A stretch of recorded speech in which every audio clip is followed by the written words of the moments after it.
역대하의 말씀을 우리 함께 묵상하도록 하겠습니다. 이 역대하의 말씀은 솔로몬 이후 유다의 왕들을 그들의 통치를 우리에게 소개하고 있습니다.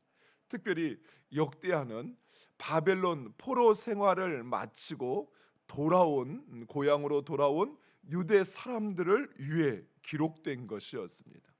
그래서 이 바벨론에서 돌아온 포로들의 그 정체성, 그들이 누구인가 하는 것을 확립하고, 그리고 언약을 통해서 파괴되었던 하나님과의 그 관계를 회복하는 데 목적이 있습니다. 실제로 포로된 유대인들은 바벨론에서 70년간의 포로 생활로 인해서 그들이 하나님의 선택받은 백성이라는 그 정체성이 무너져 있었습니다. 우리나라도 일제 36년간 식민지 통치를 받았습니다. 그때 일제가 행한 여러 가지의 그 악행과 만행들로 인해서 우리 민족은 언어를 잃어버리고 또 이름도 잃어버리고, 그리고 그 조상들의, 우리의 민족의 그 조상이 내려오는 정신도 모두 다 잃어버렸습니다. 36년의 기간 동안 있었던 일입니다. 그러면 70년은 3세대입니다. 보통 우리가 한 세대를 25년이라고 이야기를 합니다. 그러니까 3세대가 지난, 그래서 바벨론에서 태어난 세대는 자신들이 누구인지, 자신들이 왜 그곳에서 고통을 당하는지, 그들이 회복해야 할 것이 무엇인지 알지 못했습니다. 그래서 이 역대기를 기록한 저자는 이스라엘의 역사를 통해서 그들의 정체성을 확립하고 그들을 향한 하나님의 언약이 여전히 유효하다라는 사실을 보여주고자 하였던 것입니다. 이를 위해서 이 역대하는 유독 이스라엘의 역사 가운데서 남유다의 왕들의 통치만을 소개하고 있습니다. 즉 유다는 다윗이 하나님과 맺은 그 언약을 계승하는 언약 공동체로서 이스라엘 전체를 대표한다고 보았던 것입니다. 즉 수적으로는 오히려 북이스라엘이 더 많았고, 또 땅의 넓이로 봐도 북이스라엘이 훨씬 더 많았습니다. 그러나 하나님의 그 언약을 이어받고 있는 것은, 물론 남유다도 계속 이은 것은 아니지만 그래도 남유다가 그 하나님의 언약을 잇는다라고 생각했던 것입니다. 무엇보다도 분량 면에서 우리가 역대하를 살펴보겠지만 다윗의 아들 솔로몬에 대한 분량이 전체 분량의 약 3분의 1을 차지합니다. 솔로몬에 대해서 많은 그 분량을 할애하고 있는 것입니다. 이것은 다윗과 솔로몬을 이상적인 왕으로 여겼던 이스라엘 백성들의 그 의식을 반영하고 있는 것입니다. 즉 다윗과 솔로몬이 그 하나님의 말씀 가운데 행하여 하나님 베푸신 그 복을 누렸다라고 백성들은 생각했던 것입니다. 이런 역대기의 저자는 바로 예스라입니다. 이 예스라는 제2차 포로 귀환을 주도했던 인물로 제사장이요, 그리고 율법학자요, 서기관이었습니다. 예스라는 제2성전 스룹바벨 성전이라고 하는 포로에서 귀환한 백성들이 건축한 이 성전이 완공된 후에 백성들에게 하나님의 언약인 율법을 소개하고 가르쳐서 이스라엘이 하나님의 언약 공동체라는 사실, 이것을 백성들에게 가르칠 뿐만 아니라 이것을 회복하려고 했던 것입니다. 즉 이스라엘은 하나님의 백성이요, 하나님의 언약을 통해서만 유지될 수 있는 존재라는 사실입니다. 사랑하는 성도 여러분, 우리가 하나님의 자녀라는 우리의 정체성은 우리가 주장한다고 해서 인정되는 것이 아닙니다.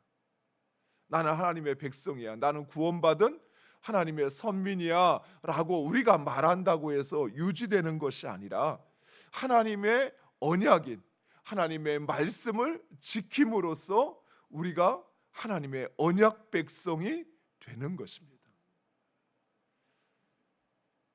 사랑하는 성도 여러분, 많은 이들이 스스로 그리스도인이라고 하며 하나님의 자녀라고 이야기합니다. 그러나 정작 그들의 삶은 하나님의 말씀과 상관없이 자신의 뜻과 자신의 방식대로 살아갑니다. 이것은 스스로 거짓말을 하는 것과 같습니다. 만약 우리가 그리스도인이요 하나님의 백성이라면, 그렇다면 우리는 그 하나님의 말씀을 우리의 삶의 기준으로 살아가는 자가 되어야 합니다. 물론 말씀을 못 지킬 수도 있습니다. 또는 말씀에 위배되는 일을 행할 수도 있습니다. 그러나 그 말씀이 우리의 삶의 기준이 되어야 한다는 사실이에요. 말씀을 지키지 않았음에도 불구하고 자신을 정당화하거나 또 그것에 아무런 문제의식을 느끼지 않는다면 그는 하나님의 언약 백성이라 말할 수 없다는 것입니다. 오늘 본문은 솔로몬의 통치를 소개하는데, 이 솔로몬이 왕위를 견고하게 하며 그의 나라가 강대할 수 있었던 이유, 그것은 그의 힘과 지혜나 군사력에 있었던 것이 아니었습니다. 바로 하나님께서 함께 하셨기 때문입니다. 그것을 오늘 1장 1절에서 말씀합니다. 다윗의 아들 솔로몬의 왕위가 견고하여 가며 그의 하나님 여호와께서 그와 함께하사 심히 창대하게 하시니라. 아멘. 사랑하는 성도 여러분, 우리의 삶이 안정되어지고 또 우리가 행하는 일이 그것이 창대하게 될 수 있는 그 이유, 그 동기, 그것은 바로 하나님께서 우리와 함께 하시기 때문입니다. 좀 더 구체적으로 성경은 하나님이 언제나 우리와 함께 하신다라고 말씀합니다. 그런데 어떤 사람은 하나님께서 그와 함께 하셔서 그를 견고하게 하시고 그를 창대하게 하시는 반면에, 어떤 이는 하나님께서 함께 하시지만 여전히 그의 삶에서 하나님께서 일하시지 않은 사람이 있습니다. 하나님께서 우리와 함께 하시며 우리의 지위와 또는 우리가 하는 일을 창대하게 하시는 것은 우리가 그 하나님을 경외하며 하나님의 뜻 안에 순종할 때입니다. 하나님은 우리와 언제나 함께 하십니다. 그러나 그 하나님께서 우리의 삶에서 일하시고 역사하게 하기 위해서는 그 하나님을 경외해야 한다는 사실이에요.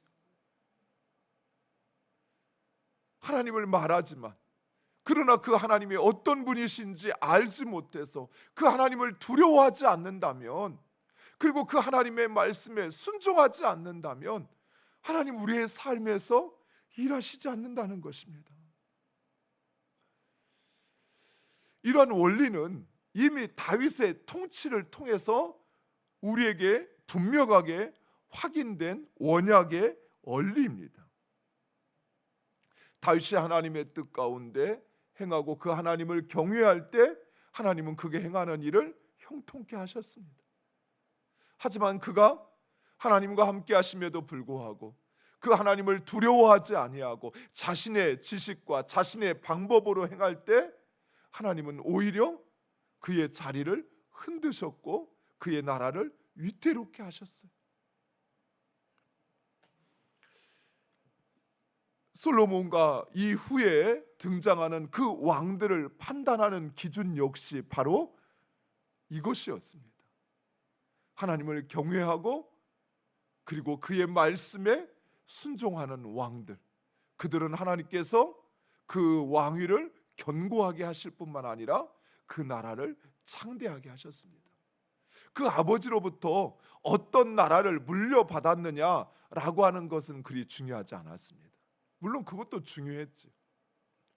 하지만 아버지가 악한 왕이어서 그 나라가 위태롭고 흔들리는 상황 속에서도 새롭게 등장하는 왕이 하나님을 경외하며 하나님의 말씀에 순종할 때 하나님은 그 왕위를 다시 견고하게 하셨고 그 나라를 강성하게 하셨던 것입니다.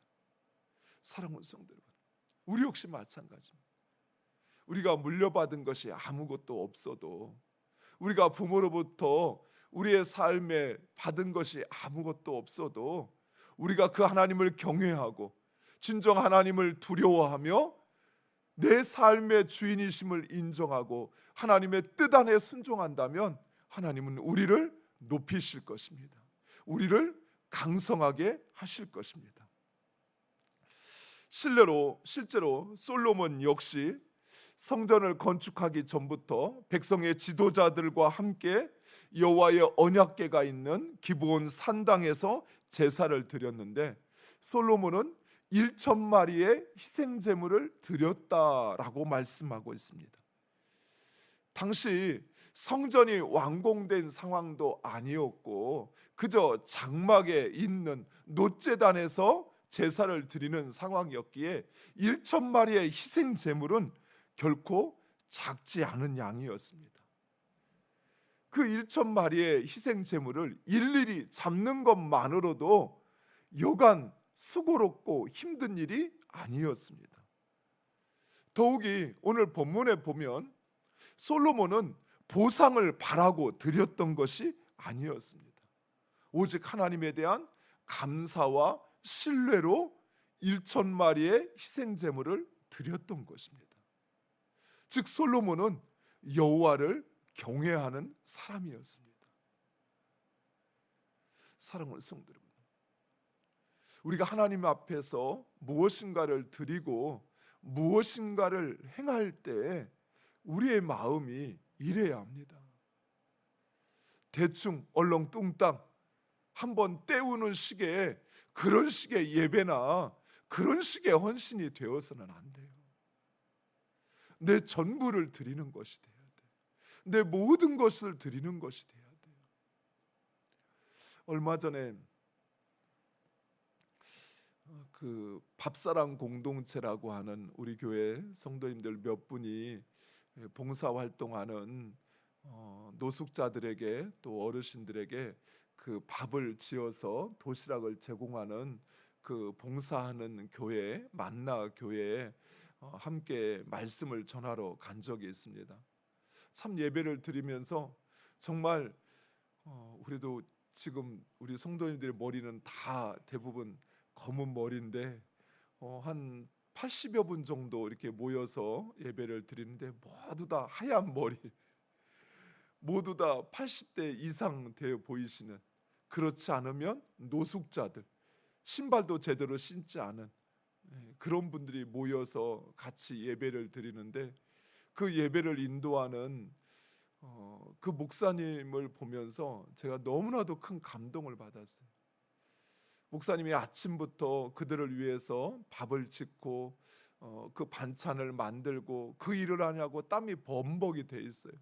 그런데 이제 예배를 시작할 시간이 됐는데 목사님이 가서 이렇게 와이셔츠를 갈아입고 와서 찬양 인도를 하시는데 정말 저는 그 목사님이 거기서 쓰러질 각오를 하고 찬양 인도를 하는 줄 알았어요. 그 새벽부터 헌신하고 수고롭고 땀을 흘리며 그렇게 하셨던 목사님이 기타를 메고 그 어르신들, 정말 찬양을 따라할 것 같지 않은, 저분들이 찬양이나 알기나 할까 싶은 그분들과 함께 찬양을 하는데 정말 혼신의 힘을 다해서 앞에서 찬양을 하시는 거예요.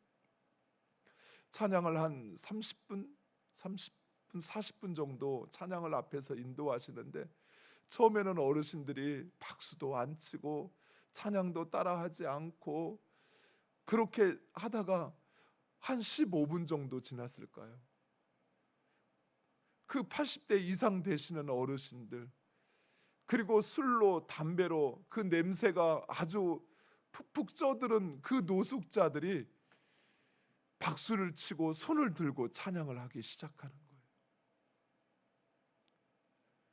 근데 정말 이곳이 노숙자들이 드리는 또 그 80이 넘으신 어르신들이 드리는 예배일까 싶을 만큼 손을 들고 찬양을 하고 힘껏 박수를 치면서 찬양을 해요.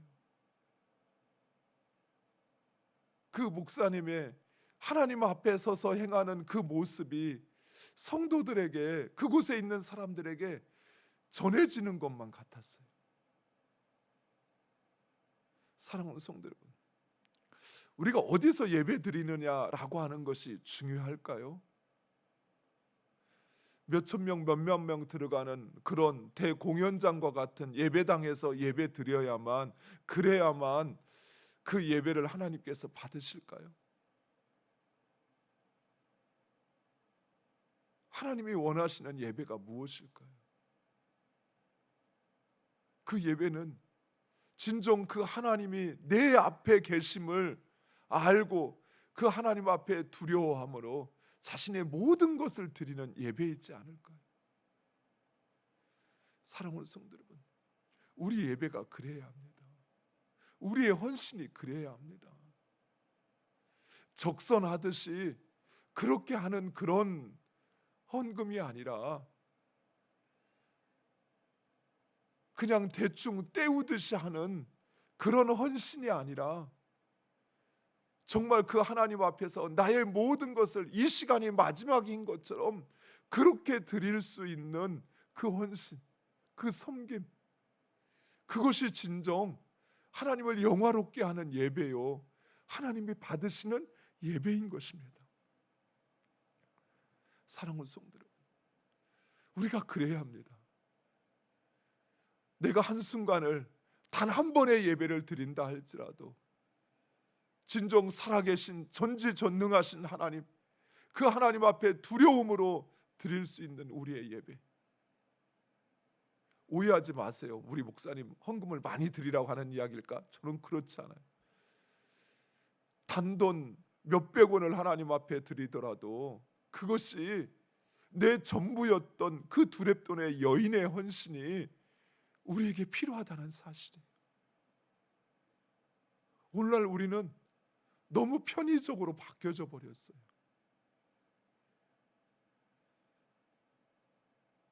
사랑하는 성도 여러분, 솔로몬이 드렸던 제사가 바로 그랬던 것이에요.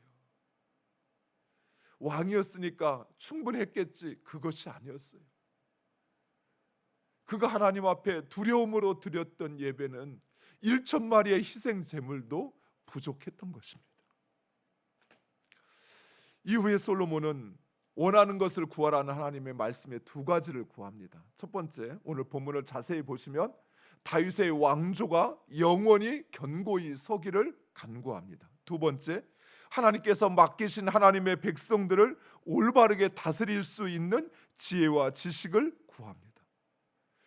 즉 솔로몬은 자신의 필요나 자신의 유익보다 하나님께서 그에게 맡기신 하나님의 나라, 그의 백성들을 우선했으며 이를 위하여 자신의 욕구와 욕망을 하나님께 복종시키고 있다는 사실입니다. 이런 솔로몬의 기도는 그의 나라와 그의 의를 구하라는 예수님의 그 말씀에 부합하는 기도였습니다. 그랬을 때 예수님 뭐라고 말씀하십니까? 그의 나라와 그의 의를 구하라, 그리하면 이 모든 것을 너희에게 더하시리라. 하나님이 나에게 맡기신 하나님의 백성, 그들과 함께 하나님의 나라를 이루기 위하여 하나님 지혜와 지식을 구할 때 하나님께서 그가 구하지 않은 부와 영광과 그리고 재물을 하나님 그에게 허락하신 것입니다. 사랑하는 성도 여러분, 우리의 기도가 솔로몬의 기도가 되어야 합니다. 하나님은 솔로몬의 기도에 응답하실 뿐만 아니라 그에게 필요한 모든 것을 채워주셨습니다. 지금 우리가 드려야 할 기도가 바로 이런 기도입니다. 하나님 나라와 의를 구하시기 바랍니다. 그리하면 이 모든 것을 더하실 것입니다. 기도하겠습니다.